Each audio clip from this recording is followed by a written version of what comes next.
Martine et Patrick sont en vacances, les vénards, mais ils t'ont laissé de quoi t'occuper. Quand on était tout petit, on appelait ça des devoirs de vacances, tu adorais ça. Cet été, on fait des fautes mais on se soigne, rediffuse des comprimés que t'aurais pas bien compris, pour réviser avachi sur tes serviettes pchit citron, pour que ça rentre.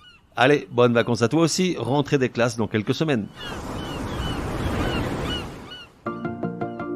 Comprimé numéro 73, ces mots si simples, de mal les prononcer tu cesseras.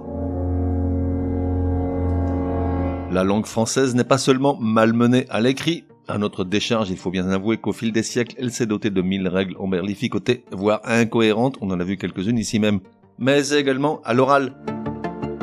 Certes, reconnaissons qu'au moment de les prononcer, l'orthographe de certains mots nous fait dérailler. Pourtant, bien souvent, on se complique la vie tout seul, à imaginer des sons qui n'ont pas lieu d'être. Petite sélection de mots qu'on entend régulièrement mal prononcés. Moelle et son adjectif moelleux. Non, on dit moelle, la moelle épinière, et donc on dit moelleux. Comme dans cette phrase, avant, Patrick adorait reposer sa tête sur les fesses de Martine, il les trouvait moelleuses à souhait. Même remarque pour poêle, l'ustensile de cuisine ou l'appareil de chauffage. Non, on prononce poêle, dans tous les cas. Même quand Martine rêve d'asséner un coup de poêle sur Patrick quand il revient de virer avec ses potes. Ensuite, on a quelques classiques. Agenda. Non, pourquoi agenda? Certes, ça s'écrit A-G-E-N-D-A. Et certes, les lettres E-N devant un D devraient se prononcer en. Mais pas là, ça se prononce agenda. Ensuite, on a le cas baignoire. Et le G, il sent le gaz? Baignoire, pas baignoire. Le mois de juin, non, c'est pas parce qu'en général il fait beau et qu'il invite à fumer des cigarettes qui font rire qu'il faut le prononcer juin. Non, on dit le mois de juin. Dompter, dompteur. Là, j'avoue, le mot est piégeux puisqu'il s'écrit avec un P devant le T. D-O-M-P-T-E-R. Et pourtant ce P ne se prononce pas, il est muet. On dit donc dompter ou dompteur. Exemple, ça fait belle lurette que Patrick ne parvient plus à dompter Martine. Ensuite, on a quelques mots qui s'écrivent avec un G suivi d'un N qu'on convertit automatiquement en N, comme dans oignon. Or, contre toute attente, certains mots se prononcent avec le G séparé du N, comme un magna, et non pas un mania de la presse par exemple. Ou encore pugnace, c'est-à-dire quelqu'un de combatif, et non pas pugnace. Après tout, on dit bien stagné, magnum, diagnostic. Eh ben, c'est pareil pour magna et pugnace. Après, il y a le cas auvent, ce nom qui se réfère à un petit toit pour garantir de la pluie, ou une avancée en toile au-dessus d'un commerce ou de l'entrée d'une tente. Auvent, on le prononce bien. En revanche, pour une raison que j'ignore, on lui invente un H aspiré, qui n'existe pas, mais qui nous fait dire le plus souvent le auvent. Non, il n'y a pas de raison, il faut dire l'auvent.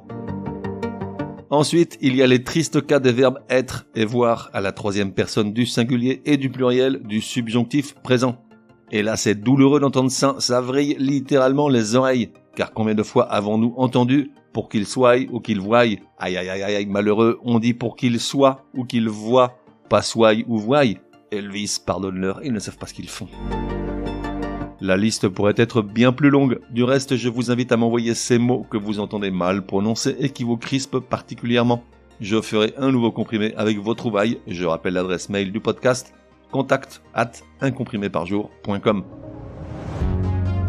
Résumé du comprimé numéro 73. Pour que ça rentre, une petite sélection de mots qu'on prononce mal, suivi de leur correcte prononciation. On ne dit pas la moelle, mais la moelle.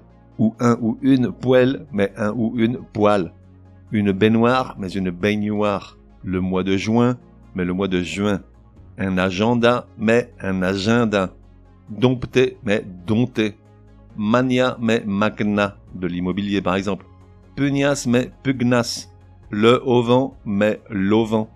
Qu'il voie ou soit, mais qu'il voie ou soit. On fait des fautes, mais on soigne, te donne rendez-vous demain pour un nouveau comprimé, au moins aussi énervant que celui-ci. Prends bien note, s'il y a une règle de français qui t'énerve grave, soumets-la à Martine et Patrick, ils seront ravis, aussi crétins soient-ils, de la décortiquer lors d'un prochain comprimé. Pour cela, une seule adresse, contact@uncompriméparjour.com. Enfin, n'oublie pas de laisser un chouette commentaire et tout un tas d'étoiles sur ta plateforme de podcast préférée. Ça serait drôlement chouki.